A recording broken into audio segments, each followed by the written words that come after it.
رمضان مبارک ہو، رمضان مبارک، رمضان مبارک ہو، رمضان مبارک۔ تراویح رمضان المبارک میں عشاء کی نماز کے بعد پڑھی جانے والی وہ عظیم نماز ہے جس میں اللہ تعالیٰ کے نیک بندے قرآن پاک کو اول سے آخر تک پڑھتے اور سنتے ہیں۔ نبی صلی اللہ علیہ وسلم نے اسے سنت قرار دیا ہے اور اسے پڑھنے کی ترغیب دی ہے۔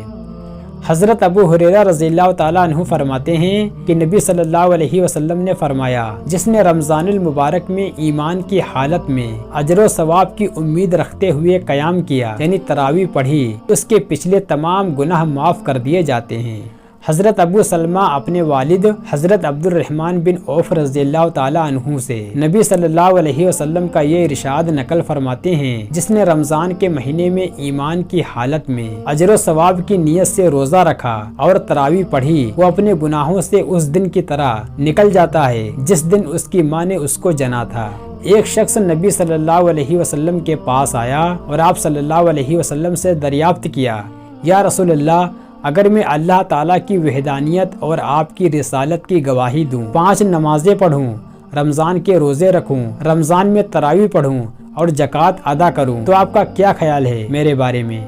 نبی صلی اللہ علیہ وسلم نے فرمایا، جو شخص ان مذکورہ کاموں کو کرتے ہوئے مر جائے وہ اللہ کے حضور صدیقین اور شہداء میں سے ہیں۔ رمضان المبارک قرآن کریم کا مہینہ ہے۔ اللہ تعالیٰ نے اس مہینے میں قرآن کریم کو نازل کیا، بلکہ دیگر آسمانی کتاب بھی اسی مبارک مہینے میں نازل ہوئی ہیں، اس لیے اس مہینے کی قرآن کے ساتھ بہت گہری مناسبت پائی جاتی ہے، اور یہی وجہ ہے کہ اس مہینے میں سال بھر کے مقابلے میں سب سے زیادہ قرآن کریم کو پڑھا جاتا ہے، اور پڑھنا بھی چاہیے، کیونکہ قرآن کریم کا مہینہ ہونے کے اعتبار سے اس کا حق بھی یہی بنتا ہے۔ نبی صلی اللہ علیہ وسلم بھی حضرت جبرائیل علیہ السلام کے ساتھ قرآن پاک کا دور فرمایا کرتے تھے، اور اسی لیے ہر دور میں رمضان المبارک کے مہینے میں صالحین کا کثرت سے قرآن کریم پڑھنے کا معمول رہا ہے۔ اللہ تعالی ہمیں بھی اس کی توفیق عطا فرمائے، آمین۔ حضرت انس بن مالک رضی اللہ تعالیٰ عنہ سے مروی ہے کہ نبی صلی اللہ علیہ وسلم نے فرمایا، جب تم میں سے کوئی اپنے رب سے باتیں کرنا چاہے تو اسے چاہیے کہ قرآن کریم پڑھے۔ حضرت ابو ہریرہ رضی اللہ تعالیٰ عنہ سے روایت ہے کہ نبی صلی اللہ علیہ وسلم نے فرمایا، لوگوں میں سب سے بڑا عبادت گزار وہ ہے جو سب سے زیادہ قرآن کریم کی تلاوت کرنے والا ہے۔ حضرت نعمان بن بصیر رضی اللہ تعالیٰ عنہ سے مروی ہے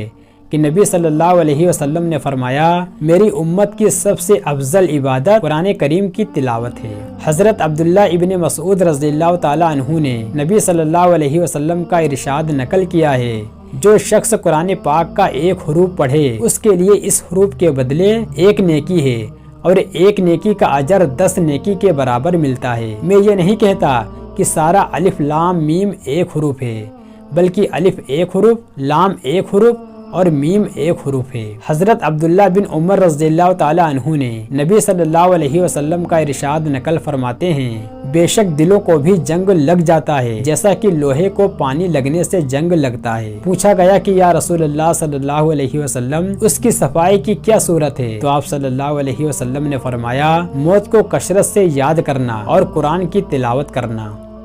حدیث قدسی میں ہے کہ اللہ تعالیٰ فرماتا ہے، جس شخص کو قرآن کریم میں مشغولیت کی وجہ سے ذکر کرنے اور دعائیں مانگنے کی فرصت نہیں ملتی، میں اس کو تمام دعا مانگنے والوں سے زیادہ افضل اور بہتر چیز عطا کرتا ہوں۔ رمضان المبارک کے آخری عشرے میں ایک عظیم عبادت سر انجام دی جاتی ہے، جس میں اللہ کے چاہنے والے اپنا گھر بار چھوڑ کر اللہ کے در پر آ کر بیٹھ جاتے ہیں اور دن رات صرف اللہ ہی کی یاد میں ڈوبے رہتے ہیں۔ نبی صلی اللہ علیہ وسلم نے خود بھی اسے پابندی سے اختیار کیا ہے اور امت کو بھی اس کی ترغیب دی ہے۔ حضرت عائشہ رضی اللہ تعالیٰ عنہا فرماتی ہیں کہ نبی صلی اللہ علیہ وسلم رمضان المبارک کے آخری عشرے میں اعتکاف کیا کرتے تھے، یہاں تک کہ آپ کی وفات ہو گئی۔ اس حدیث سے معلوم ہوا کہ آپ صلی اللہ علیہ وسلم کس قدر پابندی کے ساتھ اعتکاف فرمایا کرتے تھے۔ چنانچہ آپ صلی اللہ علیہ وسلم نے مدینہ منورہ تشریف لانے کے بعد کبھی اعتکاف کو ترک نہیں فرمایا۔ حضرت ابو سعید خدری رضی اللہ تعالیٰ عنہ سے روایت ہے کہ نبی صلی اللہ علیہ وسلم نے رمضان کے پہلے عشرے میں اعتکاف فرمایا، پھر درمیانی عشرے میں بھی ترکی خیموں میں اعتکاف فرمایا، پھر خیمے سے سر مبارک نکال کر ارشاد فرمایا، میں نے شب قدر کو تلاش کرنے کے لیے رمضان کے پہلے عشرے میں اعتکاف کیا تھا، پھر درمیانی عشرے میں اعتکاف کیا، پھر میرے پاس ایک فرشتہ آیا اور مجھ سے کہا کہ شب قدر آخری عشرے میں ہے، لہٰذا جو لوگ میرے ساتھ اعتکاف کر رہے ہیں انہیں آخری عشرے کا بھی اعتکاف کرنا چاہیے۔ اور جس سال آپ صلی اللہ علیہ وسلم کا وصال مبارک ہوا اس سال آپ صلی اللہ علیہ وسلم نے 20 دن کا اعتکاف فرمایا۔ حضرت ابو ہریرہ رضی اللہ تعالیٰ عنہ فرماتے ہیں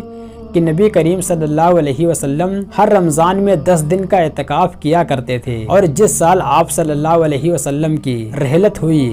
اس سال آپ صلی اللہ علیہ وسلم نے 20 دن کا اعتکاف فرمایا۔ حضرت عبداللہ بن عباس رضی اللہ تعالیٰ عنہ نبی کریم صلی اللہ علیہ وسلم کا ارشاد نقل فرماتے ہیں، اعتکاف کرنے والا گناہوں سے بچا رہتا ہے اور اس کا نیکیوں کا حساب ساری نیکیاں کرنے والے بندے کی طرح جاری رہتا ہے۔ حضرت عبداللہ بن عباس رضی اللہ تعالیٰ عنہ کی حدیث سابق سے یہ دوسری فضیلت بھی معلوم ہوتی ہے کہ اعتکاف میں بیٹھنے والے کے نام اعمال میں تمام نیکیوں کا اجر و ثواب لکھا جاتا ہے، کیونکہ وہ مسجد کے اندر مقیم اور پابند ہو جاتا ہے اور بہت سی وہ نیکیوں کے اعمال سر انجام نہیں دے سکتا جو وہ باہر کرتے ہوئے کر سکتا تھا، مثلا کسی مسلمان کی مدد کے لیے جانا، راستے سے کسی تکلیف دہ چیز کو ہٹانا، بیمار کی عیادت کرنا وغیرہ۔ یہ تمام اعمال کا اجر و ثواب معتکف کو مسجد میں بیٹھے بیٹھے مفت میں نصیب ہوتا ہے۔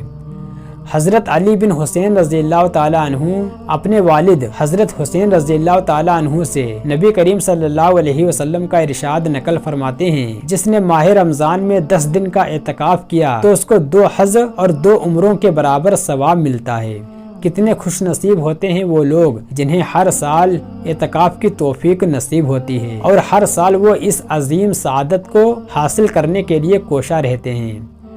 حضرت سعید بن عبد العزیز رحمۃ اللہ علیہ فرماتے ہیں کہ مجھے حضرت حسن بصری رحمۃ اللہ علیہ سے روایت پہنچی ہے کہ معتکف کے لیے ہر دن حج کے برابر ثواب ملتا ہے۔